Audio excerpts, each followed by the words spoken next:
ഇന്ന് ഈ സംഭവം നിയമസഭയിൽ അവതരിപ്പിക്കുമ്പോൾ ആ വാചകങ്ങൾക്ക് ഒന്നുകൂടി അടിവരയിട്ടുകൊണ്ട് ഞാൻ ചോദിക്കുന്നു, നിങ്ങൾ ഏത് ഇരുണ്ട യുഗത്തിലാണ് നിങ്ങൾ ജീവിക്കുന്നത്? ഞങ്ങളിവിടെ പറഞ്ഞു, ഈ ക്രിമിനലുകൾക്ക് പൊളിറ്റിക്കൽ പേട്രണേജ് കൊടുക്കുന്നത് മുഖ്യമന്ത്രിയാണ്, മുഖ്യമന്ത്രിയുടെ വാക്കുകളാണ്. സാർ, ഞങ്ങൾ വീണ്ടും അടിവരയിട്ട് പറയുന്നു, മുഖ്യമന്ത്രിയുടെ ഇന്നത്തെ നിയമസഭാ പ്രസംഗം ക്യാമ്പസുകളിൽ വീണ്ടും അക്രമികൾ കഴിഞ്ഞാടുന്നതിന് വേണ്ടിയിട്ടുള്ള പൊളിറ്റിക്കൽ പേട്രണേജാണ് മുഖ്യമന്ത്രി പരസ്യമായിട്ട് ഇവിടെ നൽകിയത്. സാർ, രക്ഷാപ്രവർത്തനം നടത്തിയെന്ന് ഞാൻ അന്ന് പറഞ്ഞു, പല പ്രാവശ്യം പറഞ്ഞു, ഇന്നും പറയുന്നു, എന്നും പറയുന്നു. ഞങ്ങൾക്ക് വലിയ സന്തോഷമാണ് സാർ. കാരണം വലിയ സന്തോഷമാണ് അത് കേട്ടപ്പോൾ. ഞങ്ങളാണ് കൈയടിച്ചത് അത് കേട്ടപ്പോൾ.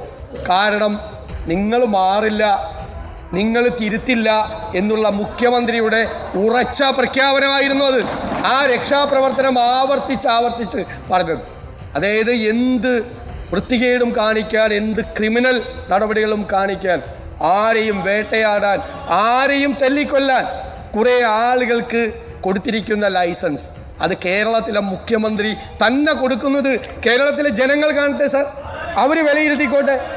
ഇവിടെ ഒരു ചെറുപ്പക്കാരനെ, ഒരു കുടുംബത്തിൻ്റെ മുഴുവൻ പ്രതീക്ഷയായ ഒരു ചെറുപ്പക്കാരനെ കോളേജ് ഹോസ്റ്റലിൽ വെച്ച് ആൾക്കൂട്ട വിചാരണ നടത്തി തല്ലിക്കൊന്ന് കെട്ടിത്തൂക്കിയപ്പോൾ അതെങ്ങനെയാണ് സാർ സാർവദേശീയ സംഭവമാകുന്നത്?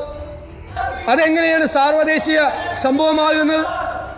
സാർ, ഒരു MLA ഒരു പോലീസ് സ്റ്റേഷനിൽ തൻ്റെ നിയോജക മണ്ഡലത്തിലെ ഒരു കുട്ടി ഇരുണ്ട മുറിയിൽ അടികൊണ്ട് ആശുപത്രിയിൽ കൊണ്ടുപോകുന്നതിന് പകരം പോലീസ് സ്റ്റേഷനിലേക്ക് കൊണ്ടുപോയപ്പോൾ ആ MLA, 2 MLAമാർ ശ്രീ M. വിൻസെൻറ്റും ശ്രീ ചാണ്ടി ഉമ്മനും ആ പോലീസ് സ്റ്റേഷനിലെത്തിയപ്പോൾ 50 പോലീസുകാരുടെ മുമ്പിൽ വെച്ച് ഈ MLA M. വിൻസെൻറ്റിനെ കയ്യേറ്റം ചെയ്യുമ്പോൾ അതെങ്ങനെയാണ് സാർ സാർവദേശീയ സംഭവമാകുന്നത്? മുഖ്യമന്ത്രിയാണ് ഈ ചോദ്യങ്ങൾക്കൊന്നും മറുപടി പറയാൻ പറ്റാത്ത വേറെ കുറേ സംഭവങ്ങളിലേക്ക് പോയത്. സാർ, ഞങ്ങളുടെ ചോദ്യം, ഒരു ഇരുണ്ട മുറിയിൽ കൊണ്ടുപോയി ഒരു വിദ്യാർത്ഥി നേതാവിനെ ക്രൂരമായി മർദ്ദിക്കുന്നു, കസേരയിൽ ഇരുത്തി വിചാരണ നടത്തി. ഈ സിദ്ധാർത്ഥിൻ്റെ സംഭവം ഉണ്ടായിട്ട് പോലും സാർ ഞങ്ങൾ വിചാരിച്ചത് ഈ സിദ്ധാർത്ഥിൻ്റെ സാർ ഇങ്ങനെ തടസ്സപ്പെടുത്തുന്നു. സാർ, ഈ സിദ്ധാർത്ഥിൻ്റെ സംഭവം ഉണ്ടായപ്പോൾ സാർ അത് ഇനി കേരളത്തിൽ അത്തരമൊരു സംഭവം ആവർത്തിക്കില്ല എന്നാണ് കേരളത്തിൻ്റെ മനസാക്ഷി കരുതിയത്. സാർ, വീണ്ടും അതിൻ്റെ വേദന മാറുന്നതിന് മുമ്പ് വീണ്ടും ഒരു ചെറുപ്പക്കാരനെ കസേരയിലിരുത്തി ആൾക്കൂട്ട വിചാരണ നടത്തി അവൻ്റെ തല കമ്പിയിലിടിപ്പിച്ച് അവനെ ഷൂ വെച്ച് ചവിട്ടിക്കൂട്ടി ക്രൂരമായി മർദ്ദിച്ചു.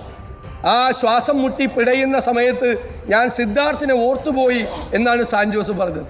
സാർ, ആരാണ് സാർ ഈ ലൈസൻസ് ഒരു ക്യാമ്പസിലെ ഹോസ്റ്റലിലെ ഇരുണ്ട മുറിയിൽ കൊണ്ടുപോയി ഇതുപോലെ ക്രൂര കൃത്യം ചെയ്യാൻ സാർ ആരാണ് അനുവാദം കൊടുത്തിട്ടുള്ളത്?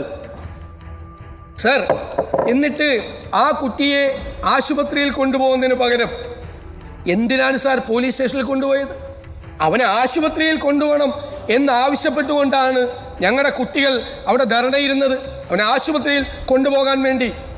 സാർ, അവിടെ എന്തിനാണ് സാർ വീണ്ടും SFIക്കാർ വന്നത്? പോലീസ് സ്റ്റേഷൻ്റെ മുമ്പിൽ വീണ്ടും എന്തിനാണ് സാർ SFIക്കാർ വന്നത്? അപ്പം ഇവരിങ്ങനെ നടക്കുകയാണ്. സാർ, ഇവരെ ആശുപത്രിയിൽ കൊണ്ടുപോയി വെളുപ്പാങ്കാലത്ത് 5 മണിക്ക് മെഡിക്കൽ കോളേജ് ആശുപത്രിയിൽ വെച്ച് അവരെ വീണ്ടും ക്രൂരമായി മറ്റു കുട്ടികളെ മർദ്ദിച്ചു, ഇവരുടെ കൂടെ ഉണ്ടായിരുന്നത്. അപ്പോൾ ഹോസ്റ്റലിൽ, പോലീസ് സ്റ്റേഷൻ്റെ മുന്നിൽ, വീണ്ടും മെഡിക്കൽ കോളേജ് ആശുപത്രിയിൽ ഈ ക്രിമിനലുകൾ ഇങ്ങനെ പുറകെ നടന്നു ഇവരെ ഇങ്ങനെ ഉപദ്രവിച്ച സംഭവത്തെക്കുറിച്ചാണ് ഒരു മുഖ്യമന്ത്രി നിയമസഭയിൽ ഇങ്ങനെ മറുപടി പറഞ്ഞത്. സർ, ഇവിടെ ഇത് നിങ്ങളുടെ നെറികെട്ട രാഷ്ട്രീയത്തിൻ്റെ ഇൻകുബേറ്ററിൽ വിരിയിച്ചെടുക്കുന്ന ഈ ഗുണ്ടാപ്പട നിങ്ങളെ കൊണ്ടേ പോവുള്ളൂ, ഒരു സംശയവും വേണ്ട, നിങ്ങളെ കൊണ്ടേ പോവുള്ളൂ. സാർ, ഇവിടെ മുഖ്യമന്ത്രി കുറേ കാര്യം പറഞ്ഞല്ലോ, എനിക്കതിന് മറുപടി പറയണമല്ലോ. സാർ, ഇവിടെ അലിഖിത നിയമവാഴ്ചയാണ്, പ്രാകൃത ശിക്ഷാരീതിയാണ്. സിദ്ധാർത്ഥിൻ്റെ കേസിൽ പോലീസ് കൊടുത്ത റിമാൻഡ് റിപ്പോർട്ട് ഹോസ്റ്റലിൽ അലിഖിതമായ നിയമവാഴ്ചയാണെന്നാണ്, എന്തും ചെയ്യാൻ പ്രാകൃതമായ ശിക്ഷാ നടപടികളാണെന്നാണ്. എന്നിട്ടാണ് ന്യായീകരിക്കുന്നത് നിങ്ങളുടെ പോലീസാ നിങ്ങളുടെ പോലീസാ റിമാൻഡ് റിപ്പോർട്ടിൽ സാർ എഴുതി കൊടുത്തത്. സാർ ഇവിടെ കഴിഞ്ഞ ദിവസം കൊയിലാണ്ടിയിലെ ഗുരുദേവ കോളേജിൽ പ്രിൻസിപ്പലിൻ്റെ മുഖത്തല്ലടിച്ചത്. എന്നിട്ട് ഒരു SFI ഏരിയ സെക്രട്ടറി പ്രസംഗിക്കുകയല്ലേ. സാർ എൻ്റെ പ്രസംഗം തടസ്സപ്പെടുത്താൻ പറ്റില്ല. ഞാൻ ഈൽഡ് ചെയ്യുന്നില്ല. സാർ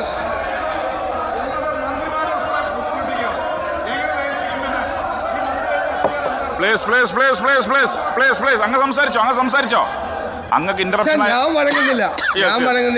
ഞാൻ സംസാരിക്കാം. സാർ കഴിഞ്ഞ ദിവസം SFIയുടെ ഏരിയ സെക്രട്ടറി പ്രസംഗിച്ചെന്താ സാർ? അയാളുടെ 2 കാല് കൊത്തിയെടുക്കും. ആരുടെ? പ്രിൻസിപ്പലിന്റെ. പറഞ്ഞില്ലേ 2 കാലും കൊത്തിയെടുക്കും. അവന്റെ നെഞ്ചത്ത് ആരുടെയാണ്? പ്രിൻസിപ്പലിന്റെ. അടുപ്പ് കൂട്ടും. അവിടെയുള്ള അധ്യാപകരെ കൊണ്ടുപോകാൻ ഈ പോലീസിന് മതിയാവില്ല. 2 ആംബുലൻസ്. നിങ്ങളെ പോലീസാണോ ഓക്കെയാ പറഞ്ഞത്? ഈ പോലീസ് മതിയാവില്ല. 2 ആംബുലൻസ് കൂടി കൊണ്ടുവരുത്തി വരും. അത് കാല് വെട്ടിക്കളയുന്ന അധ്യാപകരെ ആശുപത്രിയിൽ എത്തിക്കുക. സാർ ഇത് കേരളമാണോ? Sir you please. I am on my legs. Yes, You have no please. no right to intervene. No right. I am on my legs.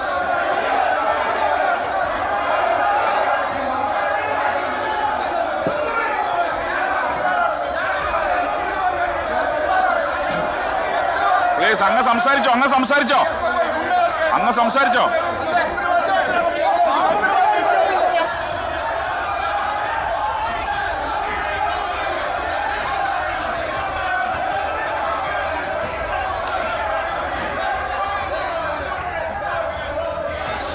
Please അവർ സംസാരിക്കട്ടെ. പ്ലീസ് അവർ സംസാരിക്കട്ടെ.